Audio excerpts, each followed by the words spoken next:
آرزو نے ڈرتے ڈرتے کہا۔ اسے خدشہ تھا کہ کہیں کمال رائے منع نہ کر دے۔ اچھا پھر ایسا کرتے ہیں، میں تمہارے ساتھ چلتا ہوں۔ میں تمہیں چھوڑ کر آگے اپنے دوست کے پاس چلا جاؤں گا، پھر واپسی میں تمہیں اپنے ساتھ لے لوں گا، کیوں ٹھیک ہے نا؟ بابا زندہ باد! آرزو نے بچوں کی طرح تالیاں بجائیں۔ یہ تو بہت ہی اچھی بات ہے۔ مہرالنساء آپ کو دیکھ کر خوش ہو جائے گی، وہ آپ کو بہت پسند کرتی ہے۔ آرزو نے پھر دیر نہ لگائی اور اس نے فوراً مہرالنساء کو فون کر دیا اور ساتھ یہ بھی بتا دیا کہ وہ اپنے بابا کے ساتھ آ رہی ہے۔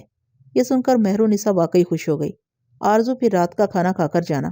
ارے نہیں مہرو، بابا اتنی دیر نہیں رکیں گے، بس تم اچھی سی چائے پلا دینا۔ اچھا چلو تم آؤ تو۔ بابا کو اپنے کسی دوست کی طرف جانا ہے، وہ مجھے چھوڑ کر چلے جائیں گے، پھر واپسی میں مجھے پک کر لیں گے۔ میں نے ان سے 2-2.5 گھنٹے کی اجازت لی ہے، کیوں ٹھیک ہے نا؟ 2-2.5 گھنٹے میں تو ہم 200-250 باتیں کر لیں گے، کیوں میری مہرو؟ آرزو نے اسے ساری صورتحال سمجھائی۔ آج تو مجھے ایک ہی بات کرنی ہے، مہرالنساء ہنس کر بولی۔ اتنی لمبی بات ہے کہ وہ 2-2.5 گھنٹے تک چلے گی؟ آرزو نے پوچھا۔ 2-2.5 گھنٹے کیا ہو سکتا ہے، ساری عمر چلے، مہرالنساء نے کہا۔ تو اب شاعری پر اتر آئی، آخر ایک شاعر کی بہن ہے نا؟ آرزو نے ہنستے ہوئے کہا۔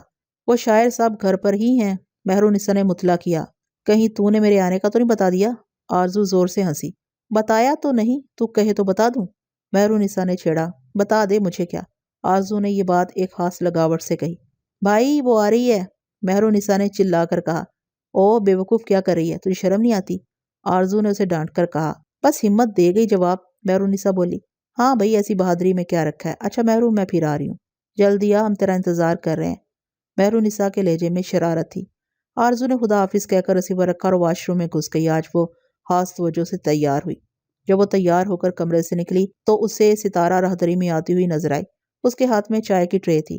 پہلے تو ستارہ نے بڑے انہماک سے آرزو کو دیکھا، پھر مصنوعی انداز میں کھانسی، پھر بولی، ماشاءاللہ، آج کیا ارادے ہیں؟ میں ذرا مہرالنساء کے گھر جا رہی ہوں، آرزو نے بڑی سنجیدگی سے کہا۔ اور اس چائے کا کیا ہوگا؟ ستارہ بولی۔ تو پی لے، میں اب چائے مہرو کے ہاں جا کر پیوں گی۔ اچھا، ستارہ نے اسے ایک ٹک دیکھتے ہوئے کہا، پھر بولی، بی بی ذرا 1 منٹ رک جائیں، میں اماں کو بلا کر لاؤں۔ کیا مطلب؟ آرزو کی سمجھ میں بات نہ آئی۔ سروری کیا کرے گی؟ آپ کے اوپر سے مرچیں اتروا دوں؟ اللہ، اتنی سونی لگ رہی ہے، مجھے ڈر ہے کہیں نظر نہ لگ جائے۔ چل بے وقوف، آرزو یہ کہتے ہوئے کمال رائے کے کمرے کی طرف چل پڑی۔ ستارہ، ٹیلی فون کا خیال رکھنا، آپ بے فکر ہو جائیں بی بی، وہ بڑے اطمینان سے بولی، میں سب کے نام نوٹ کر لوں گی۔ پھر وہ جلدی جلدی چلتی ہوئی کمال رائے کے کمرے میں پہنچی۔ اسے ڈر تھا کہ بابا تیار ہو کر اس کا انتظار کر رہے ہوں گے۔ کمال رائے واقعی اس کا منتظر تھا۔ جب اس نے آرزو کو دیکھا تو جانے کیوں یکایک اس کے دل میں یہ احساس جاگا کہ آرزو بڑی ہو گئی ہے۔ پھر اسے یوں لگا جیسے آرزو چند دنوں میں ہی بڑی ہو گئی ہے۔ تمہاری سہیلی کے والد کیا کرتے ہیں؟ گاڑی چلاتے ہوئے کمال رائے نے پوچھا۔ والد نہیں ہے، آرزو نے بتایا۔ اوہ، کمال رائے کو افسوس ہوا۔ یہاں پھر گھر میں کون کون ہے؟ کوئی نہیں ہے، دونوں بہن بھائی اکیلے رہتے ہیں، ان کی امی بھی نہیں ہے۔ اس گھر میں وہ اپنے ماموں کے ساتھ رہتے ہیں، آرزو نے کہا۔ ماموں کیا کرتے ہیں؟ کمال رائے نے پوچھا۔ بابا پتہ نہیں، اس موضوع پر کبھی بات نہیں ہوئی اس سے، آرزو نے بے نیازی سے کہا۔ اس کی سمجھ میں نہیں آ رہا تھا کہ بابا مہرالنساء کے گھر والوں کے بارے میں اس قدر دلچسپی کیوں لے رہے ہیں۔ وہ اپنے باپ کی فطرت سے اچھی طرح واقف تھی۔ وہ اپنے کام سے کام رکھنے والے آدمی تھے، انہیں جتنا بتا دیا جاتا اس پر قناعت کر لیتے تھے۔ پھر وہ اس موضوع کو چھوڑ کر ادھر ادھر کی باتیں کرنے لگا۔ باتوں باتوں میں ماروی کا ذکر نکل آیا تو وہ اس کا ذکر لے بیٹھا۔ کمال رائے اکثر اس سے اس کی ماں کا ذکر کرتا رہتا تھا۔ بیچاری آرزو کو تو اپنی ماں کے بارے میں کچھ پتا نہ تھا۔ اس نے تو اسے دیکھا تک نہ تھا، البتہ اس نے ماروی کی تصویریں ضرور دیکھی تھی۔ ایک بہت بڑی تصویر کمال رائے کے کمرے میں لگی تھی۔ وہ اکثر اس تصویر کو کھڑے ہو کر دیکھتی رہتی تھی۔ اسے اپنی ماں کے بارے میں باتیں کرنے اور سننے کا بہت شوق تھا۔ وہ زیادہ تر کمال رائے ہی کرتا تھا، اور یہ وہ باتیں تھی جنہیں بے شمار مرتبہ سن چکی تھی، لیکن ان باتوں کو بار بار سن کر وہ بور نہ ہوتی تھی۔ وہ اپنی ماں کی باتیں اس طرح سنتی تھی جیسے پہلی مرتبہ سن رہی ہو۔ یہی وجہ تھی کہ وہ بار بار ماروی کا ذکر کرتا رہتا تھا، تاکہ وہ اپنی ماں کو اچھی طرح جان لے۔ وہ اپنی ماں کا ذکر سن سن کے اس کے بارے میں بہت کچھ جان گئی تھی۔ وہ کس طرح رہتی تھی، کیسے مسکراتی تھی، کس طرح اٹھتی بیٹھتی تھی، کیا کھاتی اور کیا پہنتی تھی، اس کے مشاغل کیا تھے، دلچسپیاں کیا تھیں۔ وہ اتنا کچھ جان گئی تھی کہ اسے اپنی ماں آنکھوں کے سامنے چلتی پھرتی نظر آنے لگتی تھی۔ ماں کی باتیں کرتے کرتے راستے کا پتہ بھی نہ چلا۔ گلشن آ گیا۔ مہرالنساء نے بڑی تفصیل سے اپنے گھر کے بارے میں بتا دیا تھا۔ وہ بہت آسانی سے اس کے گھر پہنچ گئے۔ کمال رائے نے گیٹ پر گاڑی کھڑی کر کے کال بیل بجائی تو فوراً ہی دروازہ کھل گیا۔ اصل میں مہرالنساء نے اوپر سے ایک گاڑی رکتے دیکھ لی تھی۔ اس نے فوراً رامش خیال کو گیٹ پر بھیج دیا تھا۔ رامش خیال کو گیٹ پر دیکھ کر کمال رائے کو خوشی ہوئی۔ ماں کی باتیں کرتے کرتے راستے کا پتہ بھی نہ چلا۔ گلشن آ گیا۔ مہرونسا نے بڑی تفصیل سے اپنے گھر کے بارے میں بتا دیا تھا۔ وہ بہت آسانی سے اس کے گھر پر پہنچ گئے۔ کمال رائے نے گیٹ پر گاڑی کھڑی کر کے کل بیل بجائی تو فوراً ہی دروازہ کھل گیا۔ اصل میں مہرونسا نے اوپر سے گاڑی رکتے دیکھ لی تھی۔ اس نے فوراً رامش خیال کو گیٹ پر بھیج دیا تھا۔ رامش خیال کو گیٹ پر دیکھ کر کمال رائے کو خوشی ہوئی۔ اس نے بڑی گرم جوشی سے اس سے ہاتھ ملایا اور بولا، کیسے ہو؟ میں بالکل ٹھیک ہوں، آئیے تشریف لائیے۔ رامش خیال کو دیکھ کر آرزو گاڑی سے اتر کر گیٹ کی طرف بڑھی۔ بھائی میں تو مہرونسا کے مہمان کو چھوڑنے آیا ہوں، مجھے اپنے دوست کے یہاں جانا ہے، کمال رائے نے کہا۔ نہیں انکل، یہ کیسے ہو سکتا ہے؟ اتنے میں مہرونسا بھی گیٹ پر پہنچ گئی۔ اندر تو آئیں پھر چلے جائیے گا۔ اچھا، کمال رائے نے مہرونسا کی طرف دیکھ کر کہا۔ پھر وہ چاروں گھر میں داخل ہوئے۔ یہ ایک خاصا بڑا گھر تھا، خوبصورت بنا ہوا تھا۔ اوپر کا پورشن ان دونوں بہن بھائی کے پاس تھا۔ ان دونوں کو بڑی عزت اور مسرت کے ساتھ ڈرائنگ روم میں بٹھایا گیا۔ آرزو کے پاس مہرونسا بیٹھ گئی اور رامش خیال کمال رائے کے قریب بیٹھ گیا۔ ابھی راستے میں آرزو سے بات ہو رہی تھی، کیا آپ لوگ اپنے ماموں کے ساتھ رہتے ہیں؟ کمال رائے نے بات چھیڑی۔ جی، رامش خیال نے متصر جواب دیا۔ آپ کے والد کا انتقال کب ہوا؟ کمال رائے نے پوچھا۔ 10-11 سال ہو گئے ہوں گے۔ اور امی؟ وہ بابا جان سے بھی پہلے چلی گئی تھیں، رامش خیال نے بتایا۔ آپ کے ماموں کیا کرتے ہیں؟ بزنس کرتے ہیں، میں ان کے ساتھ ہوں، کنسٹرکشن کا کاروبار ہے۔ اچھا بھائی، میں چلتا ہوں، پھر آؤں گا، اطمینان سے بیٹھوں گا، آپ کے ماموں سے بھی ملوں گا۔ یہ کہہ کر کمال رائے کھڑا ہو گیا۔ انکل چائے آ رہی ہے، 2 منٹ اور ٹھہر جائیں، مہرونسا نے درخواست کی۔ اچھا لیکن 2 منٹ کا مطلب 2 منٹ ہی ہونا چاہیے۔ کمال رائے پھر بیٹھ گیا۔ آپ تشریف رکھیے، میں دیکھتا ہوں چائے کس مرحلے میں ہے۔ یہ کہہ کر رامش خیال ڈرائنگ روم سے نکل گیا اور پھر فوراً ہی واپس آ کر بولا، چائے بالکل تیار ہے، آ رہی ہے۔ 2-3 منٹ کے بعد ایک ملازم لڑکا چائے لے کر آ گیا۔ یہ ایک پرتکلف چائے تھی۔ چائے پینے کے بعد کمال رائے نے اجازت چاہی۔ رامش خیال اسے گاڑی تک چھوڑنے گیا اور جب وہ واپس ڈرائنگ روم میں آیا تو وہاں کوئی نہ تھا۔ مہرونسا آرزو کو اپنے بیڈ روم میں لے گئی تھی اور دروازہ بند کر دیا تھا۔ رامش خیال کو اپنی بہن پر بہت غصہ آیا، لیکن وہ کیا کر سکتا تھا؟ وہ خاموشی سے اپنے کمرے میں چلا گیا اور ٹیلی ویژن کھول کر بیٹھ گیا۔ مہرونسا کے کمرے میں ٹیلی ویژن نہ تھا۔ اسے ٹیلی ویژن دیکھنا ہوتا تو وہ لاؤنج میں بیٹھ کر دیکھ لیتی تھی۔ اس وقت انہیں ٹیلی ویژن کی ضرورت نہ تھی، لہٰذا وہ دونوں کمرے میں بند محو گفتگو تھی۔ چل میری مہرو، ہاں اب کر بات، کیا کرنے والی تھی؟ آرزو نے اس کا ہاتھ پکڑتے ہوئے کہا۔ بات یہ ہے کہ آرزو دیکھ، تو میری بہت اچھی دوست ہے، میں تجھے کسی قیمت پر چھوڑنا نہیں چاہتی۔ مہرونسا نے بات شروع کی۔ اگر تجھے میری بات بری محسوس ہو تو فوراً کہہ دینا، میں تیری بات کا ذرا بھی برا نہیں مانوں گی۔ اچھا بات تو کر۔ آرزو کی سمجھ میں کچھ نہ آیا۔ بات یہ ہے کہ میرا بھائی تجھ سے شادی کرنا چاہتا ہے، جب سے اس نے تجھے دیکھا ہے تیرا دیوانہ ہو گیا ہے۔ مہرونسا نے اپنی بات واضح طور پر کہہ دی۔ یہ سن کر آرزو کا ہنسی کے مارے برا حال ہو گیا۔ مہرونسا کی سمجھ میں نہ آیا کہ یہ کس قسم کا رد عمل ہے۔ وہ خسیانی سی ہو کر اسے دیکھنے لگی۔ جب آرزو کی ہنسی رکنے میں نہ آئی تو وہ حیران پریشان ہو کر بولی، آخر تجھے ہوا کیا ہے؟ کیوں پاگلوں کی طرح ہنسے جا رہی ہے؟ کچھ نہیں، یہ کہہ کر وہ پھر ہنسنے لگی۔ چل تو اچھی طرح ہنس لے جب تک میں نیچے ہو کر آتی ہوں، مہرونسا اٹھتے ہوئے بولی۔ تب آرزو ہنستے ہنستے ایک دم رک گئی اور اس کا ہاتھ پکڑ کر بٹھاتے ہوئے بولی، یہ تو نے میرے دل کی بات کہہ دی ہے، میں بھی یہی چاہتی ہوں۔ تو میرے بھائی رامش خیال سے شادی کرنا چاہتی ہے؟ مہرونسا اس کا غیر متوقع جواب سن کر بے یقینی کی کیفیت میں مبتلا ہو گئی، لہٰذا اس نے تصدیق چاہی۔ آرزو نے بڑے پیار سے اس بات میں گردن ہلائی اور زبان سے کچھ نہ بولی۔ او میری آرزو، مہرونسا نے دیوانوں کی طرح خوش ہو کر گلے سے لگا لیا۔ اوئے تیری نہیں، آرزو نے اس کے بازو پر چٹکی بھری، کسی اور کی آرزو۔ اچھا چل رامش بھائی کی آرزو صحیح، مہرونسا مسرت بھرے لہجے میں بولی۔ تیرا جواب سن کر میرے سینے سے ایک بہت بڑا بوجھ ہٹ گیا۔ میں اپنے بھائی کی چھوٹی بہن ضرور ہوں، لیکن جو کچھ ہوں میں ہی ہوں۔ جو محبت بھائی کے لیے میرے دل میں ہو سکتی ہے اب کسی اور کے دل میں نہیں ہو سکتی۔ میں ان کے لیے بہت پریشان تھی۔ اگرچہ تو نے ٹیلی فون پر بھائی کے بارے میں کافی بے تکلف گفتگو کی تھی، لیکن میں اسے تیرا مذاق کی سمجھی۔ مجھے نہیں معلوم تھا کہ تو بھی بھائی کے معاملے میں سنجیدہ ہو گئی ہے۔ خیر جو ہوا اچھا ہی ہوا، تیرے جواب نے میرے دل میں برف سی بھر دی ہے، لیکن ایک بات میری سمجھ میں نہیں آئی۔ وہ کیا؟ آرزو نے سنجیدگی سے پوچھا۔ ایک ہی ملاقات میں تم دونوں ایک دوسرے پر مر مٹے، نہ تم بھائی کے بارے میں کچھ جانتی ہو اور نہ بھائی تمہارے بارے میں کچھ جانتے ہیں، اس کے باوجود دونوں نے ایک دوسرے کو منتخب کر لیا۔ میری مہرو، بعض اوقات جاننے کے لیے ایک لمحہ بھی بہت ہوتا ہے، اور بعض دفعہ یوں بھی ہوتا ہے کہ صدیاں گزر جاتی ہیں ساتھ رہتے ہوئے، پھر بھی لوگ ایک دوسرے کو جان نہیں پاتے۔ آرزو نے مسکرا کر کہا، ہاں یہ محبت بھی کیا چیز ہے، بندے کو کیا سے کیا بنا دیتی ہے۔ ادھر میرا بھائی بھی اسی طرح کی باتیں کرنے لگا ہے، ادھر تیرا بھی یہی حال ہے، فلسفہ بول رہی ہے۔ ارے ہم کیا جانے محبت کیا ہے؟ محبت کا مفہوم تو کوئی بابا سے پوچھے۔ جنہوں نے ممی کی خاطر اپنی بھرپور جوانی ان کی یاد میں بتا دی۔ مہرو، میرا بابا ایک آئیڈیل شخص ہے۔ آرزو، ایک بات بتا، کیا تو اپنی عمر سے بڑی باتیں نہیں کرتی؟ مہرو نسا نے سوال کیا۔ ہاں شاید مہرو، آرزو نے اقرار کرتے ہوئے کہا۔ ہو سکتا ہے اس کی وجہ یہ ہو کہ میں کوئی معمولی لڑکی نہیں ہوں۔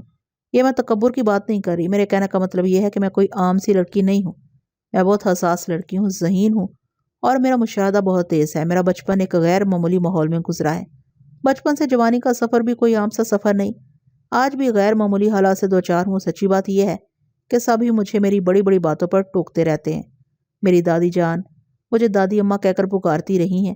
میرے بابا نے بھی کئی مرتبہ مجھے ٹوکا ہے۔ میری کوئی بات سن کر انہوں نے کہا ہے کہ ہماری آرزو کوئی زیادہ بڑی نہیں ہو گئی۔ ہاں، مسئلہ یہ ہے کہ میں کیا کروں؟ میرا شعور پختہ ہو چکا ہے تو میں اب بچوں جیسی باتیں تو کروں گی نا۔ نہ تجھے بچہ بننے کی ضرورت ہے، نہ تجھے بچہ بننے کی کیا ضرورت ہے؟ تو دادی اماں بن، بھلا تجھے کون روک سکتا ہے؟ مہرو نسا نے اس کے ایک تھپڑ لگایا۔ اوئے حد ادب، دیکھتی نہیں ہے کہ معاملات کس نہج پر پہنچ گئے ہیں؟ معاملات کسی نہج پر پہنچ جائیں، پر اتنا یاد رکھ میں تجھ سے عمر میں بڑی ہوں۔ مہرو نسا نے اپنا رعب جمایا۔ لو بھائی، یہ کیا بات ہوئی؟ کل کوئی بھینس میرا راستہ رو کر کھڑی ہو جائے، کہے آرزو بی بی میں تم سے بڑی ہوں، میرا ادب کرو، تو تیرا کیا خیال ہے؟ میں اس کے رعب میں آ جاؤں گی؟ آرزو نے سنجیدہ فضا کو ایک دم شگفتہ کر دیا۔ آرزو، تیرا جواب نہیں، اللہ تم دونوں کی جوڑی سلامت رکھے، مہرو نسا نے جذباتی انداز میں کہا۔ واہ دادی اماں، اتنی جلدی ہمارا اثر ہو گیا؟ ہاں اور کیا، مہرو نسا نے اس کا ہاتھ پکڑ کر اٹھاتے ہوئے کہا۔ کیا ارادہ ہے؟ اس نے پوچھا۔ آؤ نیچے چلیں، تمہیں اپنی ممانی اور ان کے بچوں سے ملاؤں۔ ہاں چلو، آرزو فوراً کھڑی ہو گئی۔ رامش خیال اپنے کمرے میں بیٹھا ٹی وی دیکھ رہا تھا۔ اس کے دروازے کے نزدیک قدموں کی آواز گونجی تو اس نے دروازے کی طرف دیکھا۔ دونوں اس کے سامنے سے گزریں۔ آرزو نے ایک لمحے کے لیے گردن گھمائی۔ رامش ادھر ہی دیکھ رہا تھا۔ اس نے فوراً اپنی گردن سیدھی کر لی۔ مہرو، جب وہ دونوں دروازہ کراس کر گئیں تو پیچھے سے آواز آئی۔ جی بھائی، مہرو نسا نے پلٹ کر اس کے کمرے میں جھانکا۔ کہاں جا رہی ہو؟ رامش خیال نے پوچھا۔ بھائی نیچے جا رہی ہوں، ممانی سے ملانے۔ ارے انہیں پہلے ہمارا کمرہ تو دکھاؤ، رامش خیال نے اتنے زور سے کہا کہ آرزو تک اس کی آواز پہنچ گئی۔ میں لڑکوں کے کمرے میں نہیں جاتی، مجھے الرجی ہو جاتی ہے، آرزو نے ہنس کر کہا۔ سن لیا بھائی؟ مہرو نسا شوخی سے بولی۔ نہیں، میں نے نہیں سنا، کیا کہہ رہی ہیں؟ رامش خیال فوراً اپنے کمرے کے دروازے پر آ گیا۔ آرزو اب بول، مہرو نسا نے اس کی طرف دیکھ کر کہا۔ میں نے تو کچھ نہیں کہا، وہ صاف مکر گئی۔ تو پھر آئیے نا، کچھ دیر ہمارے کمرے میں بیٹھیے، رامش خیال براہ راست مخاطب ہوا۔ اس سے پہلے کہ آرزو کوئی جواب دیتی وہ جھٹ سے بولی۔ چل آرزو آجا، بھائی کا کمرہ دیکھ لے، ناک پر ہاتھ رکھ کر جانا پڑے گا، آرزو نے بہت آہستہ سے مہرو نسا کے کان میں کہا۔ اس کی یہ بات سن کر مہرو نسا کو بے اختیار ہنسی آ گئی۔ کیا ہوا؟ رامش خیال پریشان ہو کر اپنی بہن کو دیکھنے لگا۔ کچھ نہیں بھائی، مہرو نسا نے سوکھا سا منہ بنا کر کہا۔ پھر آرزو سے مخاطب ہوئی۔ آؤ آرزو۔ آرزو کمرے میں داخل ہوئی تو اسے خوشگوار حیرت ہوئی۔ رامش خیال کا کمرہ بڑی خوبصورتی سے سجا ہوا تھا۔ ہر چیز بڑے سلیقے سے رکھی تھی۔ ہر شو پیس اس کے اعلیٰ ذوق کی نمائندگی کر رہا تھا۔ رامش خیال کی طرح اس کا کمرہ بھی خوبصورت تھا۔ ایک طرح پوری دیوار میں شیلف بنا ہوا تھا۔ اس میں بے شمار کتابیں بڑے کرینے سے لگی ہوئی تھی۔ آرزو کو کتابیں پڑھنے کا بڑا شوق تھا۔ کتابوں کا شیلف دیکھ کر وہ سیدھی کتابوں کی طرف بڑھی۔ آپ کو بھی شغف ہے کتابوں سے؟ رامش خیال اس کے برابر آ کھڑا ہوا۔ کیا پڑھتی ہیں؟ میں کھانے پکانے کی ترکیبیں پڑھتی ہوں۔ آرزو نے یہ بات اس قدر سنجیدگی سے کہی کہ رامش خیال اس کا منہ دیکھتا رہ گیا اور مہرو نسا کو اپنی ہنسی روکنا مشکل ہو گئی۔ مہرو نسا اس کے قریب ہو کر زور سے بازو میں چٹکی لی اور بولی، شرارتی باز آجا۔ یہ سن کر رامش خیال کو حوصلہ ہوا۔ اب اس کی سمجھ میں آیا کہ وہ مذاق کر رہی ہے، ورنہ وہ اس کا جواب سن کر پریشان ہو گیا تھا۔ پھر رامش نے شیلف سے ایک کتاب نکال کر اس کی طرف بڑھائی۔ وہ کتاب دیکھنے لگی۔ وہ رومانوی افسانوں کا مجموعہ تھا۔ نام تھا تم میری ہو۔ کتاب کا نام پڑھ کر آرزو نے ترچھی نظر سے رامش خیال کو دیکھا، پھر بغیر کچھ کہے کتاب اس کے ہاتھ میں تھمائی اور پھر مہرو نسا کا ہاتھ پکڑ کے کمرے سے نکل آئی۔ آؤ مہرو، نیچے چلیں۔ ایک مرحلہ بخیر و خوبی گزر گیا تھا۔ وہ دونوں ہی راضی تھے۔ آرزو اور رامش دونوں ایک دوسرے کے لیے بے قرار تھے، شادی کرنا چاہتے تھے، لیکن یہ سب کچھ اتنا آسان نہ تھا۔ رامش خیال اپنے تایا کی لڑکی شکیلہ سے منسوب تھا۔ منگنی ہو چکی تھی اور اس منگنی کا ٹوٹنا آسان نہ تھا۔ پھر ابھی آرزو ہی تیار ہوئی تھی، ابھی کمال رائے کے راضی ہونے کا بھی مسئلہ تھا۔ مہرونسا کی سمجھ میں نہیں آ رہا تھا کہ وہ کیا کرے۔ ممانی ایک ہمدرد قسم کی خاتون تھی۔ انہوں نے اپنے شوہر کے بھانجے بھانجی کو بڑے مان سے رکھا تھا۔ ماموں کے بچے بھی ان سے بہت محبت کرتے تھے۔ مہرونسا نے سوچا پہلے اس مسئلے پر ممانی سے بات کرے۔ ممانی سے جب مہرونسا نے بات کی تو سمینہ ممانی ایک دم چونک اٹھی۔ مہرو، یہ تو کیا کہہ رہی ہے؟ بھائی آرزو سے شادی کرنا چاہتے ہیں، یہ کہہ رہی ہوں میں۔ مہرونسا نے اپنی بات دہرائی۔ یہ ناممکن ہے۔ تمہارے تایا کے کانوں میں ذرا سی بھی بھنک پڑ گئی کہ رامش اس رشتے سے انکاری ہے تو وہ کہیں اور شادی کرنا چاہتا ہے تو وہ ایک ہنگامہ کھڑا کریں گے۔ جانتی ہوں ممانی، اس لیے آپ سے مشورہ کر رہی ہوں۔ رامش کو آرزو کا خیال چھوڑنا ہوگا۔ ممانی نے مشورہ دیا۔ یہ ناممکن ہے۔ اس مشورے پر عمل مشکل تھا۔ یہ ناممکن ہے تو پھر اپنے ماموں سے بات کرو۔ ممانی سمینہ نے اپنی جان بچانے کے لیے گیند ماموں کے کوٹ میں اچھال دی۔ ممانی، میں ماموں سے بات نہیں کر سکتی، آپ بات کر کے دیکھیں۔ مہرونسا نے گیند درمیان میں پکڑ لی۔ اچھا، میں کوشش کروں گی بات کرنے کی، ممانی سمینہ نے تسلی دی۔ ممانی سمینہ نے رات کو جب یہ بات چھیڑی تو ان کا رد عمل بھی شدید تھا۔ یہ کیا بکواس ہے؟ میں بھائی راجہ وقار کو کیا جواب دوں گا؟ کہیں اس طرح منگنیاں ٹوٹتی ہیں؟ سمینہ، تم جانتی نہیں ہو قیامت آ جائے گی۔ میں تو جانتی ہوں، اپنے بھانجے کو سمجھاؤ۔ ممانی سمینہ بولی۔ رامش ان کے ساتھ دفتر میں ہوتا تھا۔ وہ اس کنسٹرکشن کمپنی میں ماموں کا پارٹنر تھا۔ انہوں نے صبح ہی صبح اسے اپنے کمرے میں بلوا بھیجا۔ رامش خیال کو اس بات کا خیال بھی نہیں تھا کہ ماموں رشید اس سے کیا بات کرنے والے ہیں۔ اس نے سمجھا کہ کسی کام کے سلسلے میں بلایا ہوگا۔ رامش خیال کے بیٹھتے ہی ماموں رشید بولے، یہ میں کیا سن رہا ہوں؟ ماموں جان کیا سن رہے ہیں؟ رامش خیال نے حیران ہو کر پوچھا۔ ماموں رشید نے اس کی بات کا کوئی جواب نہ دیا۔ انہوں نے ایک نئی بات شروع کر دی۔ میں کل کنگن پور جا رہا ہوں۔ بھائی راجہ وقار سے تمہاری شادی کی تاریخ طے کرنی ہے۔ ماموں جان، میں یہ شادی نہیں کروں گا، رامش خیال نے پرزور لہجے میں کہا۔ اور ماموں جان، ایک بات اور آپ کو بتا دوں، مجھے کسی بھیانک انجام سے ڈرانے کی کوشش مت کیجیے گا۔ میں جو ارادہ دل میں باندھ لیا اسے ہر قیمت پر پورا کر کے رہوں گا۔ آرزو کا باپ راضی ہے اس شادی پر؟ ماموں رشید نے پینترا بدلا۔ مجھے نہیں معلوم، لیکن مجھے یہ معلوم ہے کہ لڑکی راضی ہے، رامش خیال نے بتایا۔ بس تو پھر کیا، میاں بیوی راضی تو کیا کرے گا قاضی؟ ماموں نے اسے تیکھے لہجے میں کہا۔ ماموں جان، لیکن مسئلہ یہ ہے کہ رشتہ کوئی گھر کا بڑا ہی ڈالتا ہے۔ ٹھیک ہے، رشتہ میں ڈال دوں گا، لیکن لڑکی کے باپ کو یہ ضرور بتاؤں گا کہ تمہاری منگنی ہو چکی ہے۔ پھر تو وہ فوراً انکار کر دیں گے، رامش خیال نے کہا۔ تم کیا چاہتے ہو کہ میں اس بات کو چھپا کر رکھوں، لڑکی والوں کو دھوکہ دوں؟ ماموں جان، آپ جانتے ہیں کہ نہ میری ماں ہے اور نہ باپ، آپ ہی میری ماں ہیں، آپ ہی میرے باپ۔ میں آپ کی اکلوتی بہن کی نشانی ہوں۔ اگر آپ بھی میری حمایت نہیں کریں گے تو پھر کون کرے گا؟ ماموں جان جواب دیجئے۔ زیادہ فلمی ڈائلاگ بولنے کی ضرورت نہیں ہے، سمجھے؟ ماموں رشید نے تیور بدل کر کہا۔ اچھا ماموں جان، پھر میں خود ہی کچھ کرتا ہوں، یہ کہہ کر وہ اٹھ گیا اور ان کے جواب کا انتظار کیے بغیر دروازے کی طرف بڑھا۔ رامش، اچانک انہوں نے آواز دی۔ جی ماموں جان۔ وہ رک گیا۔ آرزو کے بابا سے کل شام کا کوئی وقت لے لو، ان سے ملنے چلیں گے، انہوں نے بدستور سنجیدہ لہجے میں کہا۔ ہیں ماموں جان، کیا فرمایا آپ نے؟ رامش خیال کو بالکل توقع نہ تھی کہ ماموں جان ایسی بات کہیں گے۔ کل ہم لڑکی کے گھر چلیں گے، جو ہوگا پھر وہ دیکھا جائے گا، ماموں جان نے سیدھے اور صاف لہجے میں کہا۔ ماموں جان زندہ باد۔ رامش خیال پھول کی طرح کھل اٹھا۔ اب معلوم ہوا کہ میرا بھی کوئی ہے۔ بیٹا، ویسے تم نے بڑے پرخطر راستے کا انتخاب کر لیا ہے، اللہ مالک ہے، ماموں رشید نے کہا۔ دیکھو کیا ہوتا ہے ماموں جان، کچھ حاصل کرنے کے لیے خطرہ تو مول لینا ہی پڑتا ہے، رامش خیال پرعزم انداز میں بولا۔ ماموں جان، آج شام کا وقت لے لوں؟ ہاں لے لو، ماموں رشید نے اس کی آنکھوں میں دیکھتے ہوئے کہا۔ ٹائم لینا کوئی مسئلہ نہ تھا۔ رامش خیال نے دفتر ہی سے فون کیا۔ اتفاق سے کمال رائے نے خود فون اٹھایا۔ رامش خیال نے اسے بتایا کہ وہ اپنے ماموں کو لے کر ملاقات کے لیے آنا چاہتا ہے۔ کمال رائے کو بھلا کیا اعتراض ہو سکتا تھا؟ اس نے شام کی ملاقات پر فوراً ہی اوکے کر دیا۔ فون رکھنے کے بعد اس نے آرزو کو بلایا۔ وہ بھی کالج سے آئی تھی، ابھی ڈریس بھی تبدیل نہ کیا تھا۔ باپ کی طلبی پر وہ فوراً ہی اس کے کمرے میں آ گئی۔ جی بابا، خیر ہے؟ بھائی وہ رامش اپنے ماموں کو لے کر آ رہا ہے آج شام، کمال رائے نے اسے مطلع کیا۔ اچھا بابا، آرزو نے اندر ہی اندر خوش ہوتے ہوئے کہا۔ کوئی خاص معاملہ ہے؟ اب وہ آئیں گے تو پتہ چلے گا، ابھی میں کیا کہہ سکتا ہوں۔ کمال رائے نے اپنی رائے کا اظہار کیا۔ رامش خیال کے اپنے ماموں کے ساتھ آنے کی خبر نے اسے لاشعوری طور پر خوشی میں مبتلا کر دیا۔ اس نے اپنے کمرے میں جا کر فوراً مہرونسا کو فون کیا۔ ارے یہ کیا چکر ہے؟ کیوں، کیا ہوا؟ مہرونسا کی کچھ سمجھ میں نہ آیا۔ تمہارے بھائی صاحب اپنے ماموں کو لے کر آ رہے ہیں؟ بابا سے فون پر شام کا ٹائم لیا ہے، آخر معاملہ کیا، کچھ تو بتا، آرزو نے پوچھا۔